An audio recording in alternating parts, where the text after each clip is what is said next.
Awesome. All right, let's jump straight into the message this morning. Are you ready? Ayo, mari kita akan mendengarkan kebenaran firman Tuhan pada pagi hari ini. Alrighty, we've got a passage of scripture that we're going to read from today, so let's get started on that. Kita akan membaca membaca firman. So Luke chapter 1 verse 26, we're going to start there.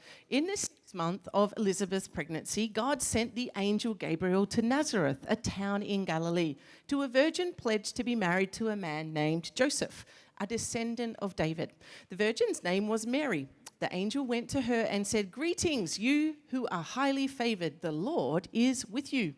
Lukas 1 ayat 26 sampai 28, dalam bulan yang ke-6 Allah menyuruh malaikat Gabriel pergi ke sebuah kota di Galilea bernama Nazaret, kepada seorang perawan yang bertunangan dengan seorang bernama Yusuf dari keluarga Daud.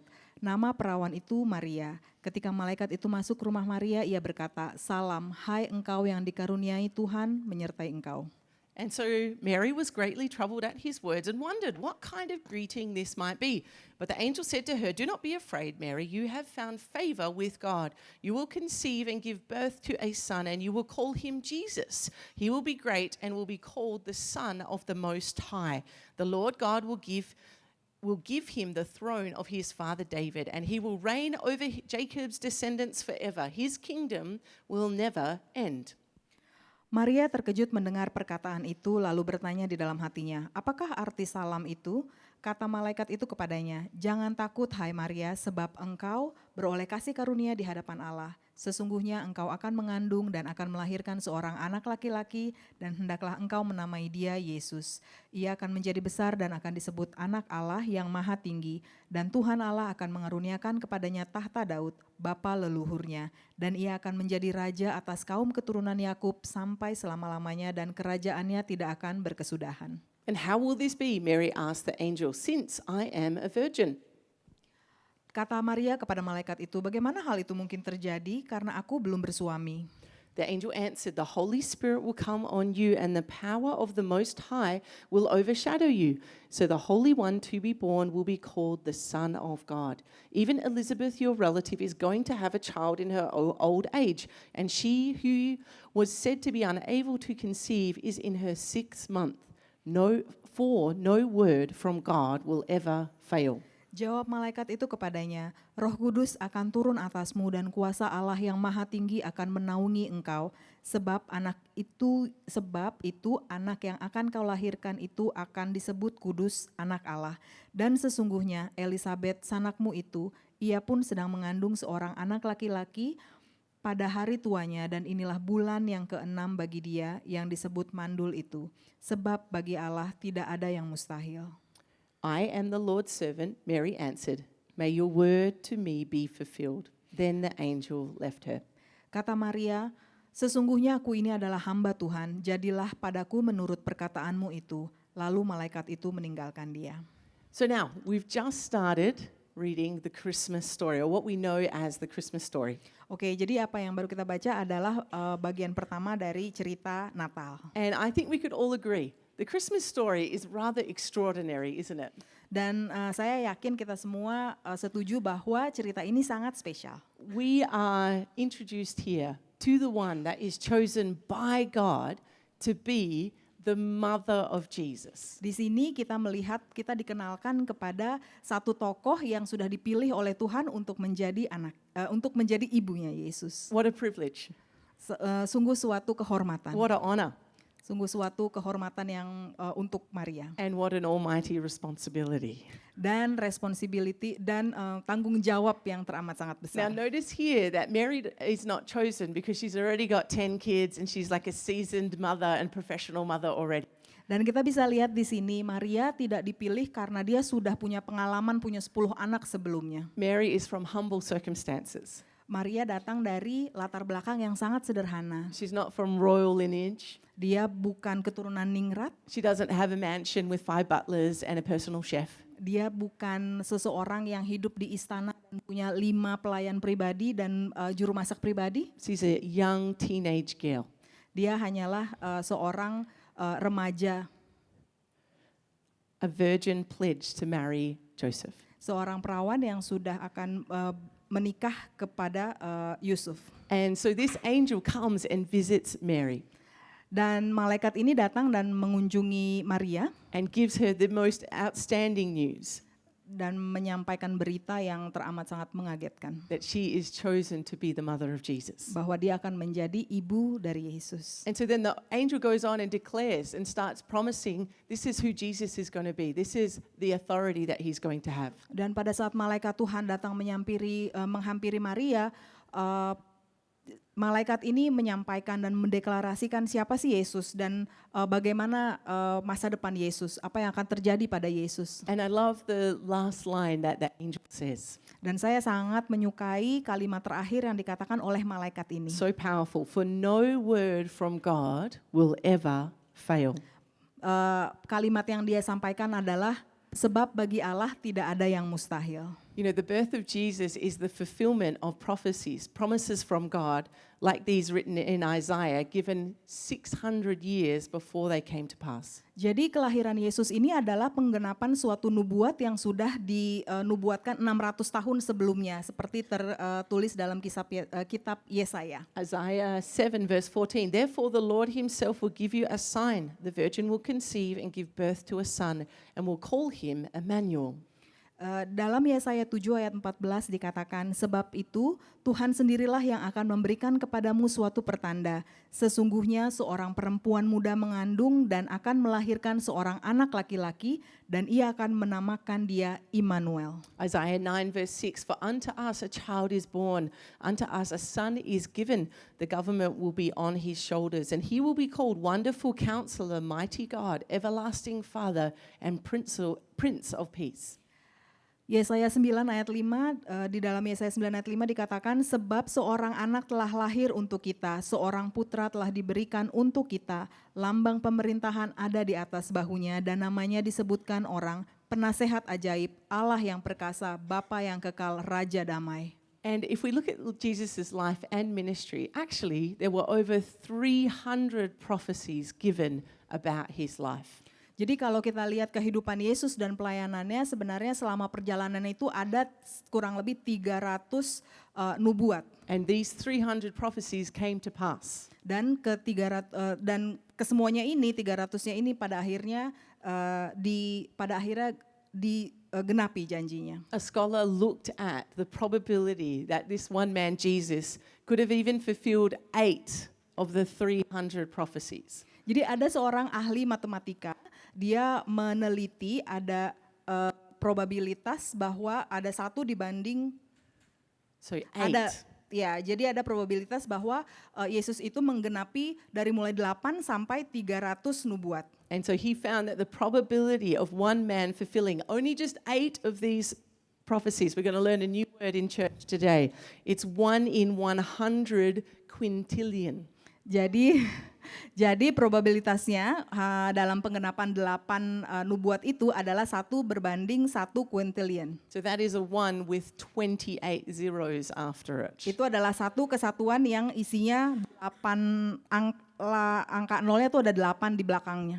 And so if you think only 8, if there was actually all 3, the probability of all 300 taking place, that's a number too big for my brain to comprehend, that's for sure. Ya, jadi kalau ada 8 aja yang tergenapi itu udah banyak banget angka nolnya. And we see that God chooses Mary to be a key person in the fulfillment of the promised Messiah coming to earth. Dan kita melihat bahwa Tuhan memilih Maria untuk menjadi satu kunci dalam penggenapan firman-Nya ini. And what I love about the story of Mary is that it gives us insight into the process that God takes us on to see his promises fulfilled.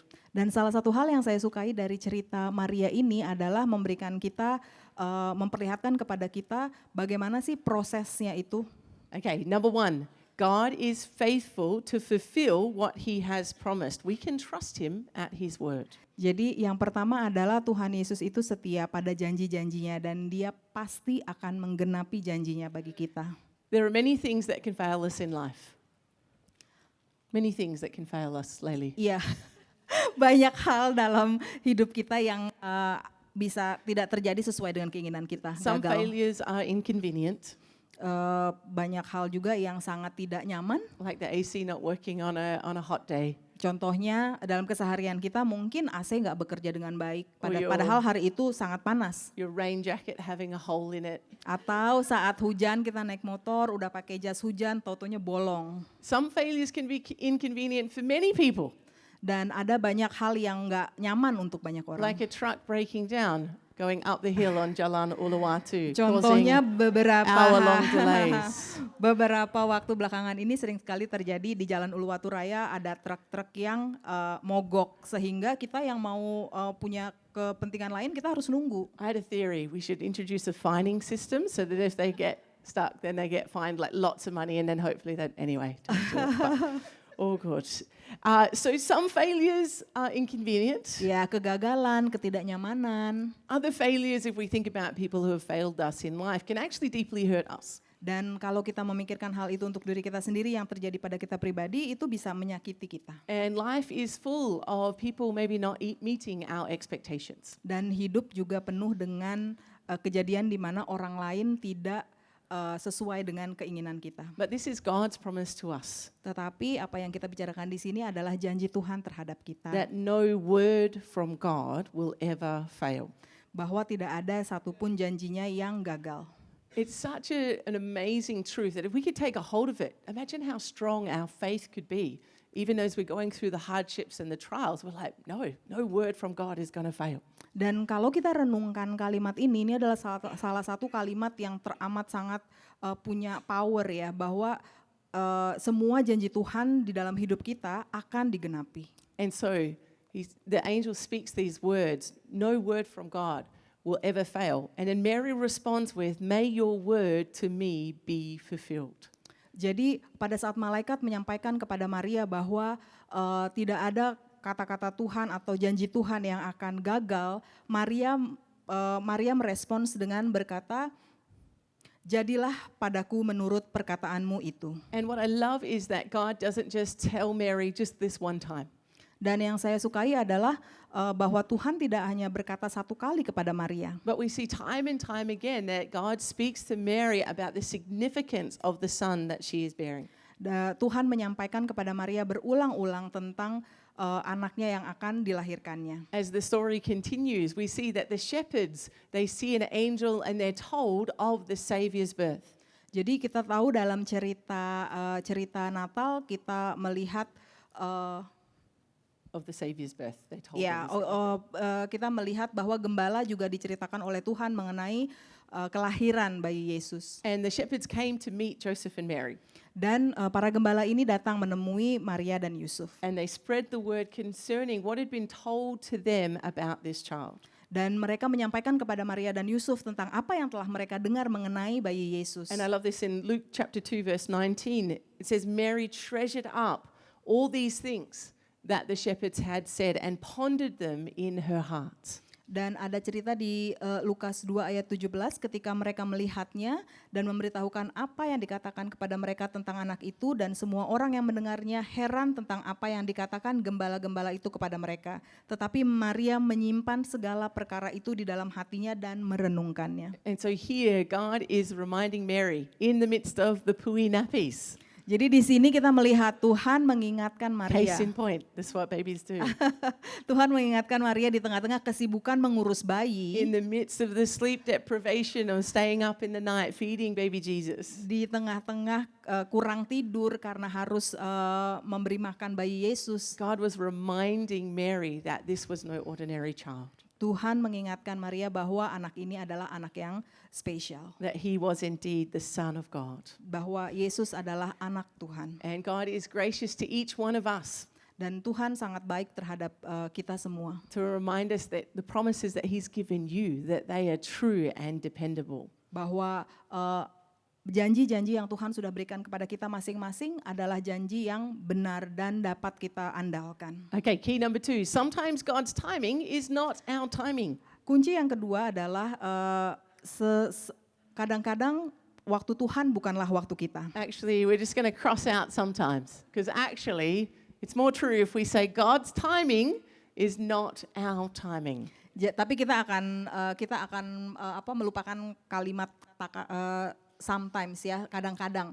Karena sebenarnya waktu Tuhan memang bukanlah waktu kita. In my journey with Jesus so far, I don't think yet that God's timing has been the timing that I was expecting. Dalam perjalanan saya bersama Yesus, saya rasa memang selalu waktu Tuhan itu bukan waktu saya. And we see that even Mary had to wait 9 months until that promise was fulfilled. Bahkan Maria harus menunggu selama 9 bulan sebelum janji Tuhan tergenapi. And then she waited another 30 years before Jesus started doing the things that the angel had declared he would do. Dan setelah 9 bulan itu Maria harus menunggu lagi selama 30 tahun sebelum Maria bisa melihat janji yang disebutkan dari malaikat sebelumnya itu tergenapi. 30 years of holding on to that promise from God. 30 tahun untuk setia menanti. Now, I don't know about you. By nature, I'm not a patient person. Jadi by nature saya, naturally saya itu bukan orang yang sabar. I like to be efficient and maximize my time. Dan saya sangat senang sekali dengan segala sesuatu yang efisien dan membuat waktu saya itu teratur dengan And baik. so if I have to wait for the microwave or the toaster, I'm not just standing there waiting for that minute to pass. I can do 5 jobs in that amount of time. Jadi Pastor Rich ini sangat bisa multitasking ya. Kalau lagi harus nunggu microwave atau toaster, dia tidak akan diam saja, tapi dia akan sambil mengerjakan 5 hal lainnya selama menunggu. And so being in Bali, it's actually got a sense of humor, isn't it? He take impatient Rach and move her to a culture where time is very flexible. It's not quite so rigid. Iya, jadi sebagai orang yang latar belakangnya selalu cepat dan hidup dalam ritme yang sangat cepat, Tuhan itu seperti punya humor karena Tuhan menempatkan saya sekarang ini di Bali, di mana secara timing itu lebih slow di sini. And I love it. I love the Indonesian culture. The pace is so much slower and it's much more enjoyable. Dan saya sangat mencintai ritme kehidupan di sini yang lebih slow, yang lebih santai. And I've learned being here that actually the best part of the journey is the journey, not the destination, but the people that you get to do the journey with. Jadi hidup di Bali ini membuat saya menyadari bahwa dalam hidup ini sebenarnya yang terpenting itu bukan hanya tujuannya saja, bukan hanya sampai ke tujuannya saja, tapi bagaimana perjalanan kita dalam menggapai tujuan itu, dengan siapa kita menghabiskan waktu, bagaimana kita menghabiskan waktu saat kita mau menuju tujuan kita. So waiting is required if we want to see the promises of God fulfilled. Jadi di sini kita belajar bahwa menanti adalah sesuatu yang harus kita lakukan kalau kita mau menerima janji Tuhan tergenapi dalam hidup kita. And I'm so convinced of this that if I was to do something, to take a step of faith to go out, I would be a little bit hesitant if something happened really fast and quickly. Because then I'd be like, hey, hang on a minute, this is a bit fast. God doesn't normally work this quickly. Jadi sekarang ini kalau saya melihat sesuatu yang terjadi sangat cepat dalam kehidupan, biasanya saya akan berhenti sejenak dan merenungkan lagi, melihat apa nih yang sedang terjadi, apakah benar ini kehendak Tuhan, karena biasanya Tuhan tidak bekerja secepat ini. And I've noticed that God's not really in a rush often. Ya, jadi saya menyadari seringkali Tuhan itu tidak terburu-buru. In fact, actually it's more like he's slow to do something and then suddenly he'll do it.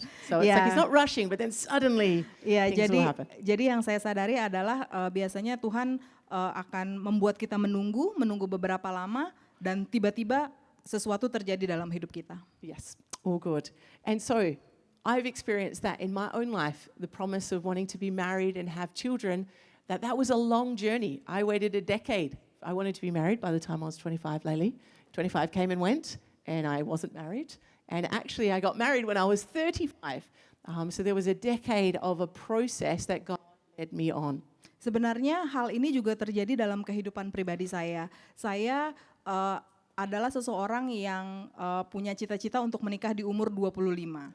Kemudian setelah saya 25 tahun ternyata tidak ada yang terjadi. Sampai kemudian umur saya 35 tahun baru saya menikah. Dan saya harus menunggu selama kurang lebih 10 tahun dari target dan goal saya sendiri. And so if you're waiting on a promise, then stand strong, stand firm in trust in Him. Don't give up. Jadi kalau ada dari kita saat ini yang punya, yang menunggu janji Tuhan tergenapi dalam hidup kita, tetaplah setia dalam iman dan jangan menyerah. All right, number 3. Often the way that God fulfills his promises is not the way we expect him to do it.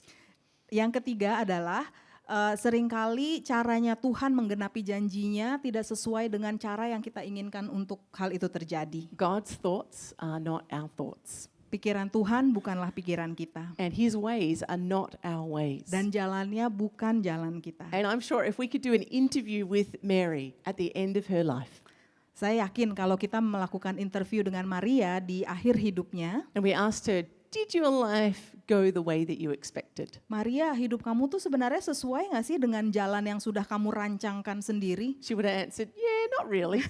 Maria akan menjawab, kayaknya enggak deh. And so I love this little picture.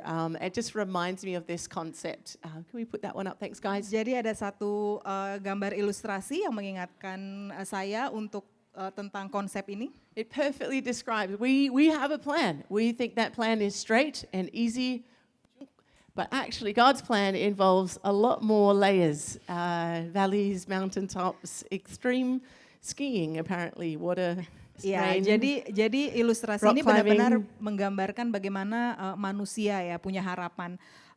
Tentunya kita semua kalau punya harapan untuk menggapai sesuatu maunya semua mulus tanpa masalah. Tetapi Tuhan punya rencana yang lain. And so we need to be open to God moving in ways that we're not going to expect him to move. Jadi kita harus membuka diri kepada cara Tuhan bekerja dalam hidup kita. And we don't want to miss what God's doing because we're so focused that it must be done this certain way. Dan kita tidak ingin dan kita pastinya tidak mau untuk melewatkan bagaimana Tuhan bekerja dalam hidup kita hanya karena kita fokus dengan tentang cara kita sendiri. You know, Pastor Emmanuel was in our church for 2 years before we started dating. Jadi Pastor Emmanuel itu sudah bergereja di gereja kita selama 2 tahun sebelum Pastor Rich and Pastor Emmanuel menikah. Dating. Before we were dating, Oke, yeah. 2 tahun sebelum mulai berkencan. And maybe on more than one occasion, I said to myself that, or said to others that I'm not going to marry an Indonesian man. And I'm not being like, I've got to have this or whatever. I just, being Western and seeing the Indonesian culture, I was like, I'm not going to be a good enough Indonesian wife for any Indonesian man because you guys are amazing at cleaning and cooking and I can't do those things. So I was like, it's not going to work. The trash is going to be too much. I don't know how to mop the floor. And so it was just, I was like, I'm not marrying an Indonesian man and that will make it super easy. That's what I thought. Jadi dulu sebelum menikah sering sekali saya berpikir saya kayaknya nggak mungkin deh bisa menikahi orang Indonesia karena culture yang sangat berbeda dari culture Australia yang biasa saya hidupi gitu. Jadi saya rasa saya tidak akan cukup baik untuk menjadi istri seorang Indonesia. And so, but God had a plan. Tapi Tuhan punya rencana yang And berbeda. finally, he opened my eyes to that plan. Dan Tuhan membuka mata saya akan rencana tersebut. And you know when it happened? It was after I had a moment with God where I said, God, I surrender to you fully.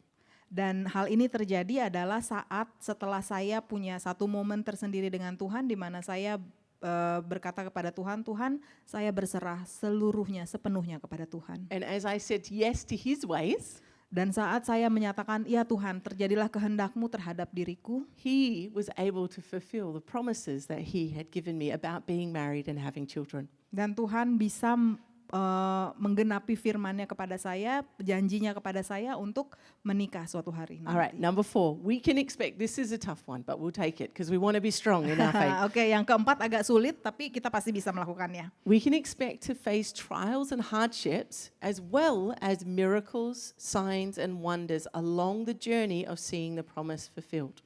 Oke, ini agak sulit karena kita harus percaya bahwa di tengah-tengah kesulitan yang kita alami, di sana ada kesempatan untuk kita melihat janji Tuhan tergenapi dan janji Tuhan tergenapi dalam hidup kita. And so this is just to encourage us so that we know what is ahead. Dan saya ingin mengingatkan kepada kita semua, jadi kita bisa tahu apa yang akan terjadi ke depan. If I had said to you, hey, we're just going to go on a short walk from Geweka up to the church. It's only less than 1 kilometer. It's not that hard. No worries, it's going to be awesome. Jadi kalau misalnya saya bilang sama kita semua, oke kita jalan ya dari GWK ke gereja, itu kurang dari 1 kilometer dan gak akan sulit perjalanannya. But then fail to tell you that the incline of the road to get to that space is about 45 degrees. Tapi saya tidak kasih tahu ke kita semua bahwa itu tuh perjalanan nanjak. I don't think that journey would be particularly joyful. And I think you probably wouldn't be that happy with me afterwards. Ya, saya rasa nggak ada dari kita semua yang happy sama saya pada saat saya menjelaskan karena tidak jelas menjelaskannya. And so it's good for us to recognize that actually if we see the promises of God, I need batteries for this one, thanks Joseph, promises of God fulfilled, then we've got to expect there's going to be some hardships and trials along the way. Jadi itu bagus untuk kita untuk selalu menyadari bahwa dalam penggenapan janji-janji Tuhan dalam hidup kita akan ada hal-hal yang di luar ekspektasi kita. You know, Mary didn't have it easy. Ya, jadi Maria itu menjalankannya cukup berat ya. She had at least 6 children, and that by itself is like huge, because 2 children for me is definitely enough, but Dia 6 children. Dia memiliki 6 anak, sedangkan saya yang hanya memiliki 2 anak aja udah kewalahan. I mean, obviously Jesus would have been the perfect child, but the other children were all sons of men. So yes, they Ya, wouldn't tentu be so saja, perfect. tentu saja Yesus menjadi anak yang sempurna, tapi kelima yang lainnya belum tentu. And there we go. Yes, awesome. Thank you, Christine. What a great helper you are. And yet we see that Mary actually was most likely a single mum after a certain time. Dan kita lihat bahwa Maria itu adalah orang tua yang menjalankannya sendiri ya setelah beberapa lama. The last time Joseph is mentioned is when they lost Jesus, and then they found him in the temple court. So he was about 12 at that age. Jadi dalam Alkitab itu kita lihat bahwa Yusuf itu bahwa Yusuf itu terlihat ceritanya itu ada pada saat Yesus berumur kurang lebih 12 tahun saat dia ada di dalam bait Allah berbicara dengan para guru. But Joseph's name's not mentioned after that point. Dan nama Yusuf tidak lagi disebutkan setelah itu. And in fact, we know that he's passed away because at Jesus' crucifixion, he turns to John, one of the other disciples, and says, "Now Mary is under your care." He would not have said that if Joseph was still alive. Ya, jadi kita juga lihat pada saat Tuhan Yesus disalibkan, dia menyerahkan Maria kepada Yohanes, dan dia tidak akan menyatakan hal tersebut kalau Yusuf masih hidup. And so Mary would have journeyed that journey of being a single mom. Jadi kita tahu bahwa Maria menjalankan kehidupan seorang single mother. And even if the kids were into their adulthood, adult kids still need their parents a lot as well. So Ya, bahkan not easy. saat anak-anaknya beranjak dewasa, mereka tetap membutuhkan orang tua. And not only did Mary have that scenario, she witnessed Jesus and his death, wrongfully accused, beaten, bloodied, bruised. Like that would have been horrific for her to see her son go through that.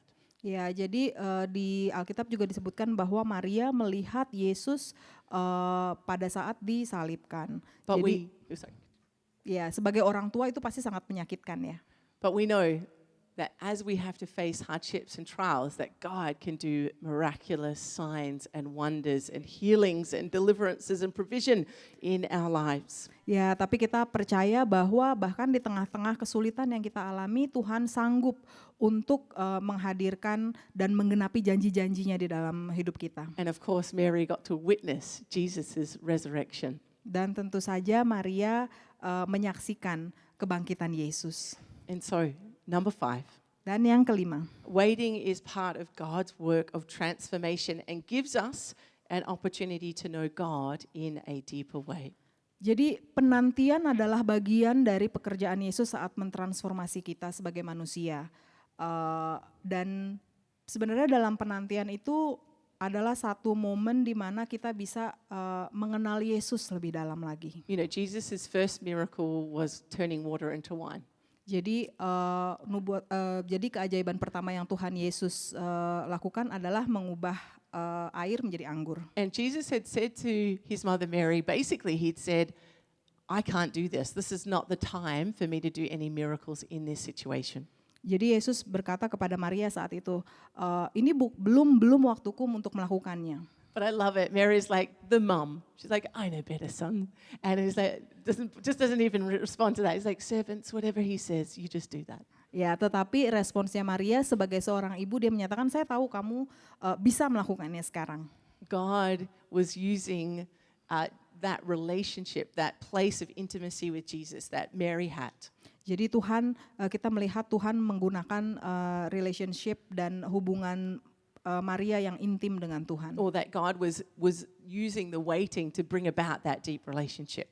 Ya, dan penantian-penantian yang Maria sudah alami selama 9 bulan, 30 tahun, itu digunakan oleh Tuhan untuk membuat hubungan antara Maria dan Tuhan itu jauh lebih dalam lagi. And so maybe you're today waiting for God's promise to be fulfilled in your own life. Jadi mungkin ada dari kita yang saat ini sedang menanti janji Tuhan tergenapi dalam hidup kita. Maybe it is that you're waiting to get married Mungkin ada dari kita yang menunggu untuk menikah or have children. atau memiliki anak. Maybe you have a dream to travel Mungkin ada dari kita yang bermimpi untuk jalan-jalan or to start a certain ministry.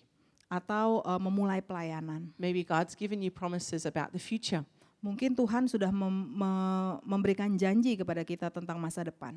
As we're waiting on God, Dan saat kita menanti janji tersebut, it helps us to stay in a place of humility and surrender before Him.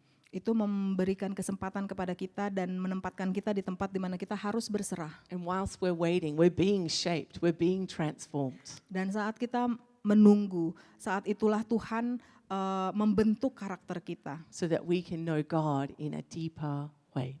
Jadi kita bisa mengenal Tuhan lebih dalam lagi.